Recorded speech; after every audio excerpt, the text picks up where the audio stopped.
whereas expectations can go wild. Okay, right. So this is the with commodities and things that are not part of that computation of the tips. So this is why we're worried. My statement is not that we're going to have hyperinflation. My statement is that monetary policy is something that's out of control. Okay, we don't know. We have absolutely, because it's very nonlinear. We have no idea how to do it. Okay, and those who are basing themselves on past history don't know anything about history, because we're in an environment that does not resemble the past at all. So what I'm saying is try to stay out of monetary policy to get out of this. But isn't trying to predict human behavior the most difficult component in all of this? Even people who saw big problems coming, who saw some sort of a crash coming, could have been off by a factor of years on the timing on it, because you can't necessarily pin down. I'm not predicting a crisis or something.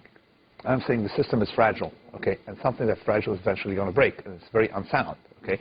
And even if you're off by a couple of years or 5 years or 10 years, all right, if I tell you this house is going to collapse, all right, whether it collapses a minute after, okay, my prediction or my statement, or it collapses 10 years later, it's still something. Why is it not possible to have an orderly deleveraging of the economy? Why does it have to end in collapse? The government doesn't want to do it. The government can very easily go to banks and start immediately having conversion of debt to equity.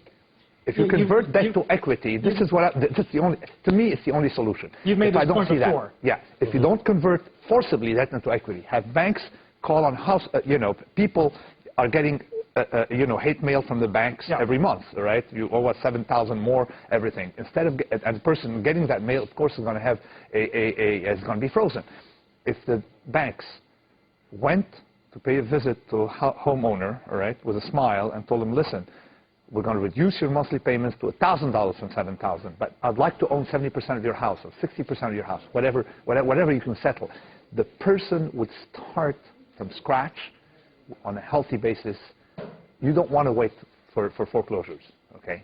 That would be a process that would facilitate. You could generalize it. You can do it in every single economic activity that has a high amount of debt and convert it to equity.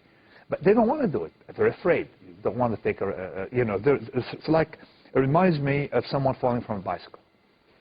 Okay, when someone falls from a bicycle, they're like shocked, and they don't want to be very aggressive. We need to be much more aggressive with what's going on.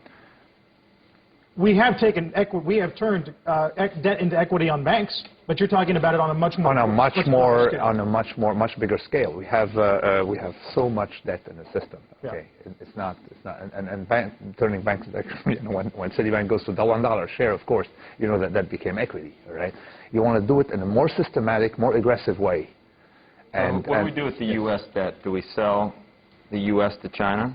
The U.S. government debt is not the major part. The U.S. government debt is about $10 trillion. The housing market, compared to the housing market, how much is U.S. No, I thought you meant government. The government debt. Government debt is about, so far, okay, government, you also mean state debt is a small part. It's like 20%, maybe 10 to between 10 and 30%, depending what you call debt. But we have also liabilities that are not part of the government debt that we have to worry about. Then let's talk about the liabilities that will eventually be debt. I mean, it's this dwarfs just what the problems in the housing industry, right? I mean, the system you're talking about is just the housing industry? If we could prevent all the foreclosures, we have private equity, we have companies choking on debt, the debt is generalized here and in the Western world. Plus, you can't separate the U.S.